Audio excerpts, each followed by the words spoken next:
réveil Skyrock PLM. Fin de la prise d'alerte Vanguard Combat Team en Estonie pour le sous-groupement tactique interarmes français du bataillon multinational. Cette séquence avait pour objectif de permettre de s'entraîner à déployer sur court préavis des troupes pour une mission de défense du territoire estonien en cas de dégradation de la sécurité sur place.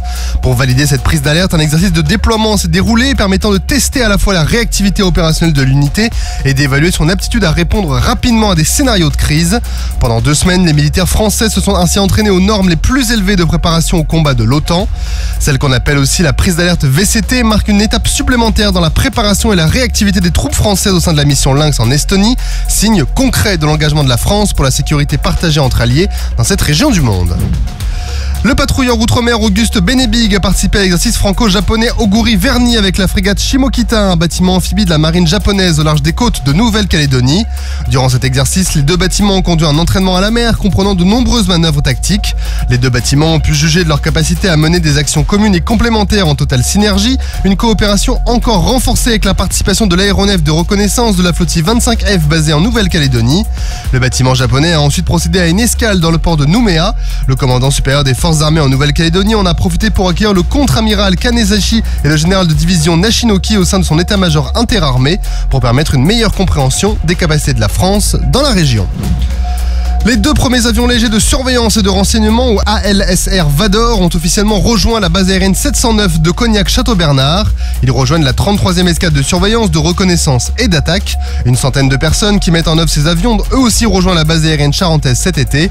L'objectif de ce transfert à Cognac est de créer un pôle renseignement en temps réel. La base aérienne 709 devient ainsi le centre névralgique de la mission renseignement en temps réel de l'armée de l'air et de l'espace. La LSR est un avion de type bimoteur léger et transformé pour accueillir des capteurs de recueil de renseignements. Il peut récolter de l'information grâce à ses capteurs d'images et de signaux électromagnétiques, puis il est partagé en temps réel à d'autres aéronefs ou vers un centre d'opération. L'avion est capable de se poser et de décoller depuis tout type de terrain et ne nécessite pas une infrastructure lourde au sol, ce qui lui offre ainsi une véritable agilité d'emploi dans les opérations. Un 3e ALSR de ce type devrait rejoindre la base aérienne 709 de Cognac d'ici 2026.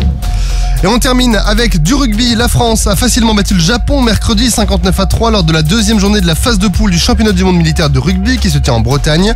Nous retrouvons Franck Tebaldini, demi-mêlée de l'équipe, pour faire un point sur cette rencontre. On a vu que c'était une équipe qui était plutôt en place, forte sur sa conquête, malgré leur petit gabarit, bon en touche, bon en mêlée, et qui sait déplacer le ballon. Et on avait mis un plan de jeu en passe qui consiste à essayer d'un peu plus aller chercher les espaces sur les extérieurs. Bon, malheureusement, on a dû faire face à un gros orage juste avant le coup d'envoi, donc ça nous a un peu mis dans la difficulté sur le début de match. On a commis beaucoup d'en avant et après petit à petit on s'est rassuré sur notre mêlée, on a raccourci les passes et en deuxième mi-temps avec le ballon un peu plus sec on a pu envoyer du jeu et marquer beaucoup plus d'essais.